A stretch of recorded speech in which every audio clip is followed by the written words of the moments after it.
একবার যদি সাল্লাল্লাহু আলাইহি ওয়াসাল্লাম বলি, আল্লাহ পাক রব্বুল আলামিন আমলনামায় 10টা নেকি দান করবে।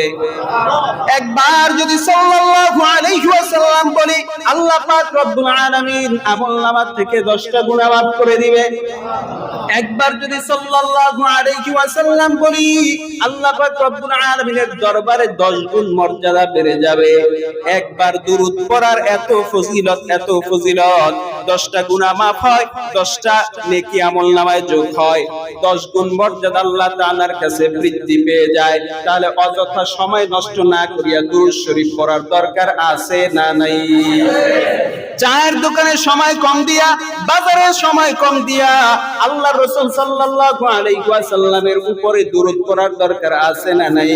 ও মুসলমান ইমানদার, আজকে জুমার দিন, হাদিসের মধ্যে আছে জুমার দিনে যেই ব্যক্তি আল্লাহর নবী সাল্লাল্লাহু আলাইহি ওয়াসাল্লামের উপরে দুরূদ বেশি বেশি পড়বে, কিয়ামতের ময়দানে আল্লাহ তাআলার পয়গম্বর তাকে সুপারিশ করে মাওলার জান্নাতে প্রবেশ করায় দিবে। এজন্য বেশি বেশি পড়বো সাল্লাল্লাহু, জোরে বলেন সাল্লাল্লাহু। লম্বা সময় যদি হাতে থাকে তাহলে লম্বা দুরূদ পড়ব, দুরূদ ইব্রাহিম পড়তে পারি, আরো অনেক দুরূদ আছে সেগুলিও পড়তে পারি। কিন্তু সংক্ষিপ্ত সময়ের মধ্যে অল্প সময় যদি থাকে সেখানে ছোট দুরূদ পড়তে পারি সাল্লাল্লাহু আলাইহি ওয়াসাল্লাম। ও দোকানদার ভাই, আপনি হাত দিয়ে কাজ করেন। ও গাড়ির ড্রাইভার ভাই, আপনি হাত দিয়ে কাজ করেন। জবানটা খালি আছে, জবানটা দিয়ে পড়েন সাল্লাল্লাহু আলাইহি ওয়াসাল্লাম, সাল্লাল্লাহু আলাইহি ওয়াসাল্লাম, সাল্লাল্লাহু আলাইহি ওয়াসাল্লাম।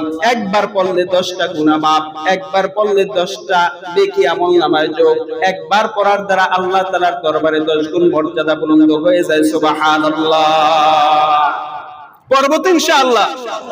আল্লাহর নবী সাল্লাল্লাহু আলাইহি ওয়াসাল্লাম বলেন, নবী আকরাম সাল্লাল্লাহু আলাইহি ওয়াসাল্লাম